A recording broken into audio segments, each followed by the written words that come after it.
In this video I will show you how I created this Pokemon and put him into Resin to create Lamp. Before we start, I just wanted to apologize because I lost recording of creating beginning of body, sorry for that. Anyway, we didn't lose much because it was only a sketch of how it's going to look. I made him in this position because I want him to look like he's floating in water. And now it's time to add here some muscles because also I want to make him look mutated and realistic. After torso, it was time to move to arms, and that was actually quite challenging because they are quite skinny, but still I wanted to create some muscles over here. After arms, it is of course time to move to legs, and I have to admit that I love to sculpt muscular legs because it is quite easy to obtain and the results are very satisfying in the end. Of course, all sculpting is satisfying, but legs gives a lot of fun. And now time for his belly. As we know, Mewtwo has this belly connected with tail, so I had to create in my mind how it's going to look together, and I used some reference photos from Google to help me out. Anyway, in the end the results were really good and I love how it turned out. Later on it was time to add here some veins and structure of skin that look like he's already after few mutations.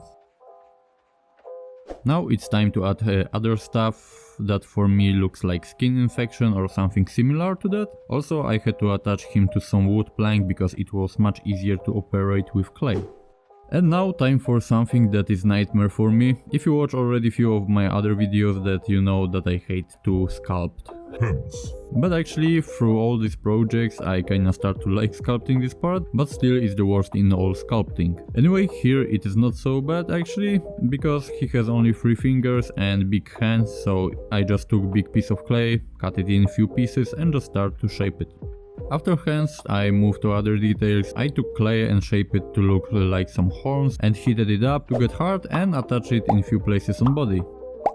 Now time finally for head, and here you will see process that I made in the beginning, but later I changed it like 3 times because I didn't like the results and didn't record it because I wanted to do it and my battery from camera died. But the process is more or less the same. I'm just taking ball of clay and start to shape already from the beginning more or less how it's going to look, and then start with mouth where I again use heated clay. After that move to work on other detail that make this head pop out much more.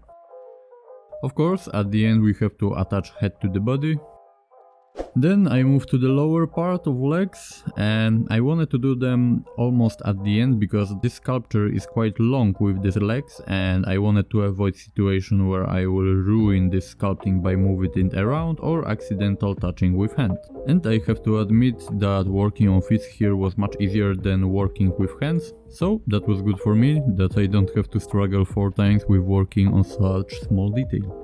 Now time for last part, and actually the easiest one. With tail I just took big chunk of clay and started to shape detail with tools, nothing complicated, at the end just attaching it to the body, and it was time to put it into oven. Before we move to painting, I just wanted to thank you guys for 100 subscribers. I know it's not a huge number, but still I am very grateful for every one of you. Now let's go back to the video. Painting is also quite easy because he has only 2 colors, white and purple, but still wanted to make him look good. That's why I used here gray primer because it's easier to work with it. And here I began with purple. I started to use darker tones and later applied with airbrush few highlights with a little bit brighter color. With white it's this problem that it's hard to get nice looking highlights.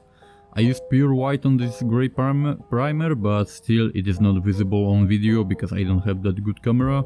So let's move to other part. For skin infection and also by the horns I wanted to use red color to look like it's harmful for him and his skin. Now time for my favorite part of painting.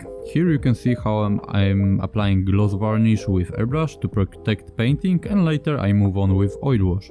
So I'm mixing a lot of turpentine with dark oil paint to dilute this paint and apply on model. Gloss varnish will protect my previous painting and glossiness will help paint to get to the deepest parts of model, what will give natural looking shadows. When it's dry I'm removing excess paint with towel soaked in turpentine to bring back colors in places where I want. And with eyes I decided to go with red color to make him look angry and evil.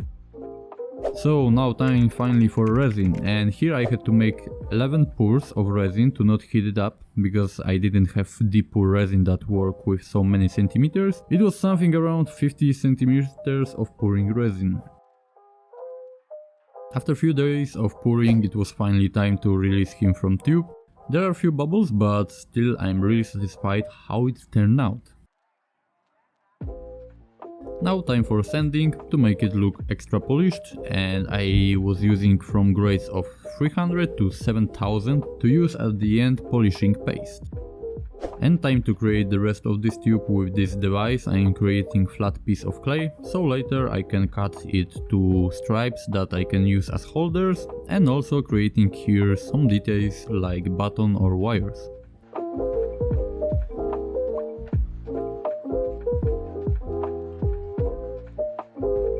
When it's baked and hard, it's time to move on with painting, and here I was using some metallic paints with airbrush as a base coat, and after that it was time to move to a little bit more time consuming work with brush.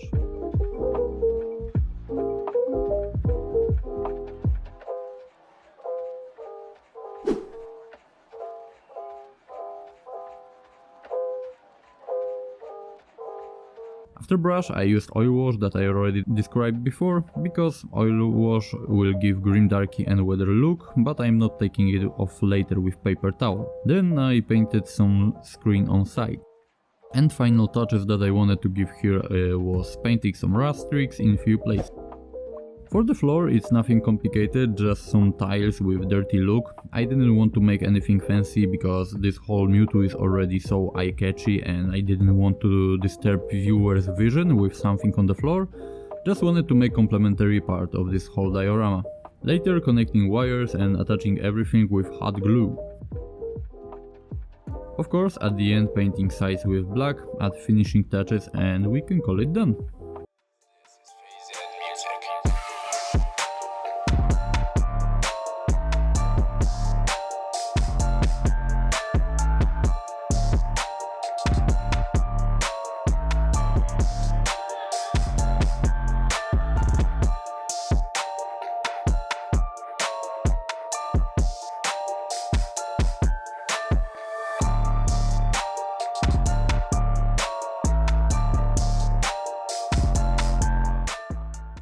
So that's all, thanks for watching, and I hope you enjoyed this video. If you did, feel free to check out my other videos.